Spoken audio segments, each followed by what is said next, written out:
요 워럽 반갑습니다. 비트 갱스터입니다. 현재 시간 2월 19일 오후 4시입니다. 비트코인 4,915만원. 네, 여러분들 즐거운 주말입니다. 어제 영상에서 말씀드렸던 가장 중요한 지지라인, 이 원화 기준으로 정확하게 4,889만 7천원, 이 라인을 깨서는 안된다. 이 라인을 무조건 지켜줘야 되고, 이 라인을 깨더라도 꼬리 형식으로 깨는 건 괜찮지만 몸통의 형식으로 깨져버리게 된다라고 하면은 더 깊게 밀고 내려올 가능성이 높다. 네, 어제의 그림을 봤을 때 꼬리의 형식으로 밀고 내려오고 바로 말아올린 그림이고, 달러 기준으로 봤을 때도 어제 말씀드렸던 이 라인, 정확하게 달러 기준 39,650달러 라인에서 꼬리 라인으로 1월 10일에 나왔던 이 저점을 깨고 현재는 말아올린 양봉의 형태로 유지를 하고 있습니다. 자, 그럼 지금부터의 대응이 정말 궁금하실 텐데, 이 앞으로 어떻게 대응을 해야 될지 이 간략하게 내용 정리 드리고, 또 어제 이제 제 영상에 댓글 달아주신 분들 이 답변도 좀 달아드리면서 영상 만들어 보도록 하겠습니다. 우선 간략하게 어제 있었던 내용들을 좀 정리를 해보면은, 금요일부터 토요일 오늘까지 연준의 부의장인 브레이너드 의장까지의 연설이 끝나면서 연설이 종료가 되었습니다. 사실 최근 들어서는 이 금리 인상이랑 연준에서의 이런 내용들을 좀 찾아보려고 해도 이게 크게 나오는 내용도 많이 없는 것 같고, 그만큼 투자자님들의 그 관심도 많이 줄어든 것으로 보여지고 있습니다. 그만큼 금리 인상과 관련된 언급이 투자자님들께는 어느 정도 이 내성이 생긴 것 같이 보여지고 있고, 금리 인상이 불가피하면서 현재 러시아와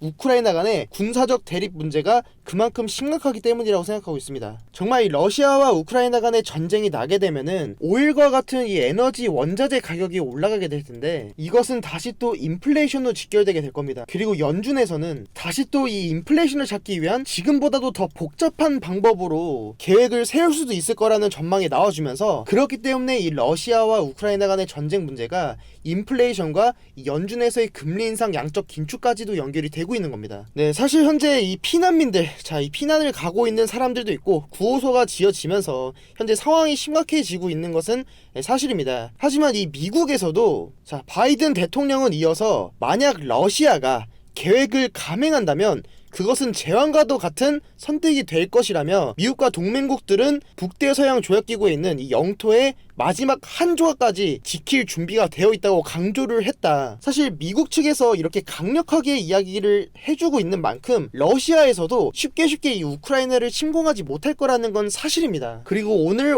오전 새벽에 올라왔던 이 속보가 미국과 러시아 23일 2월 23일에 우크라이나의 위기를 단판을 짓겠다라고 속보가 나왔습니다. 사실 러시아가 이 우크라이나 하나 먹겠다고 미국과 전 세계에 맞서면서까지 우크라이나를 침공하기 위한 계획을 하기에는 조금 힘들지 않을까라는 생각을 좀 하고 있고, 지금은 오히려 이 바이든 대통령이 계속 이런 우크라이나 공격의 결심을 확신을 했다라고 이 믿을 만한 근거가 있다라고 하는데, 자꾸 이런 얘기를 불난집에 부채질을 하는 듯이 보여지고 있습니다.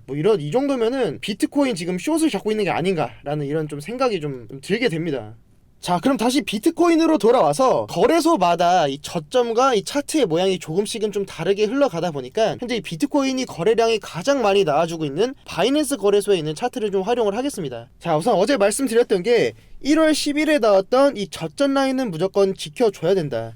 이 라인은 무조건 지켜주어야 이 위에서 상승으로 바라볼 수 있고, 그리고 최대 마지막 라인이 이 라인입니다. 이 라인을 깨게 된다라고 하면은 우리가 이 교리적으로 봤을 때도 파동이라고 하는 보조 지표가 있는데, 이 라인을 하회하게 되면은 이때는 상승보다는 추가적인 하락으로 이 바닥을 보러 갈 가능성이 좀 높다. 그리고 이 바닥을 보러 갔을 때 여기서 더블 바텀, 쌍바닥의 형식으로 반등이 나와주는, 이 저점을 테스트해주는 그림이 나와줄 수 있다, 이렇게 말씀을 드렸었습니다. 저는 어저께 비트코인의 움직임이 이 라인, 1월 10일에 나왔던 이 라인을 꼬리 형식으로 깨고 말아 올려주었지만, 이 라인이 한 번 더 저한테는 정말 좀 의미 있는 그런 지지 라인으로 만들어 주었습니다. 네, 그렇기 때문에 저는 이 라인만 깨지 않는다면 다시 또 이 한파동, 이 상승에 대한 한파동은 분명 나와줄 거라고 좀 보고 있고, 이 라인에서 알트코인 매수하는 관점도 동일하게 가져가고 있습니다. 특히나 지금 알트코인만 보더라도 너무 잘 버텨주고 있고, 비트코인이 조금만 올라온다고 하면은 다시 또 가격을 회복하려고 계속 가격을 끌어올리고 있습니다.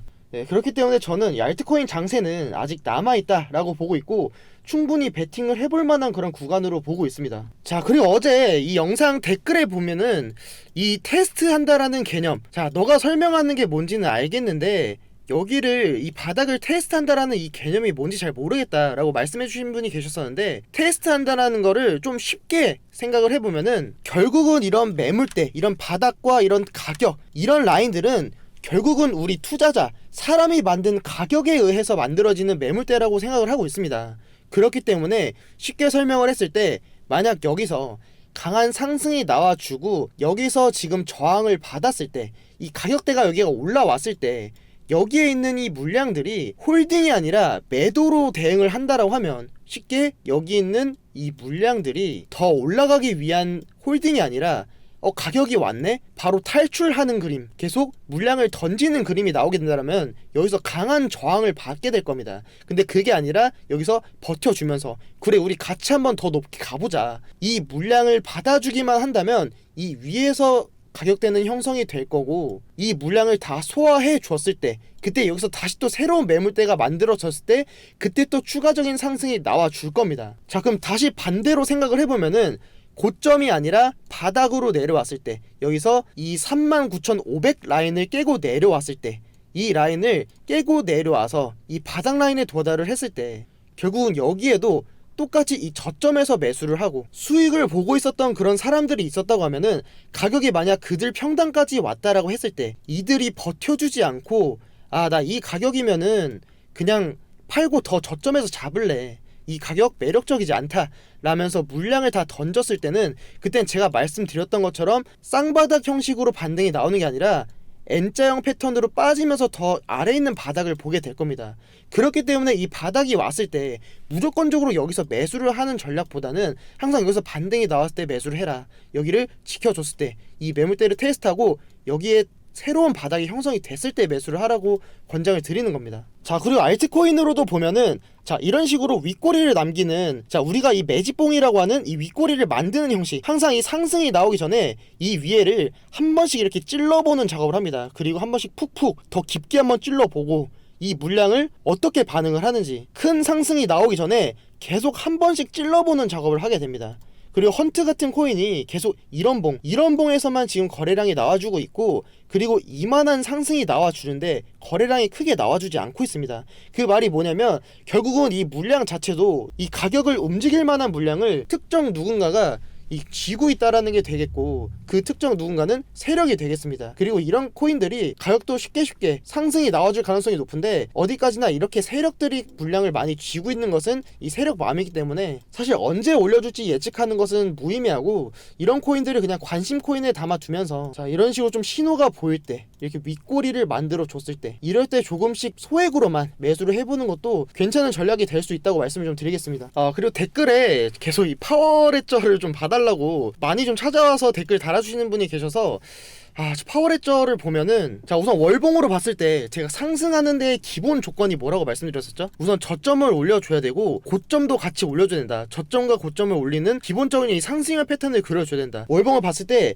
여기서 이 고점을 이 다음 봉에서 넘기지 못했습니다. 그렇게 되면은 이게 이 전봉에 갇히는 봉이 나오게 되는데, 그럼 여기서 이렇게 이 봉에서 저항받는 이 수렴형 그림이 나와주게 됩니다. 저는 지금 이 파워레저가 가격이 상승이 나와준다라고 해도 이 고점 라인에서는 최소 이 물량은 50%는 정리를 할 것 같고, 여기서 만약에 바닥으로 내려줬을 때 여기서 지지를 못 받아주면은 그때는 저는 손절로 대응을 할 것 같습니다. 파워레저랑 좀 비슷하게 흘러가는 코인들이 있는데, 자, 비트코인 SV도 과거의 차트를 봤을 때 여기서 한파 올려주고 그 다음에 여기서 이 직전봉에서 고점에서 계속 저항을 받았을 때 이 수렴을 만들어주고, 이 수렴 끝에서 꼬리의 형식으로 아까 말씀드렸던 계속 푹푹 찔러 보다가 그 다음에 크게 한번 상승이 나와주는 그림, 파워레저랑 SV가 상당히 차트를 비슷하게 좀 그려주고 있는데, 이런 식으로 지금 여기서 이 고점을 계속 찔러주는 그림이 나왔을 때 그 다음에 이 장대 양봉으로 올려주는 그림이 나와줄 수 있다. 자, 근데 제가 이 하단 라인을 이탈을 했을 때는 손절로 대응을 해야 된다라고 말씀을 드렸습니다. 아이오타도 동일하게 이 뒷전봉의 고점을 넘기지 못하면서 이 저항대 라인에서 계속 저항을 맞으면서 삼각수 수렴을 그려주었는데, 여기서 만약에 이 하단 라인을 이탈을 하게 된다라고 하면은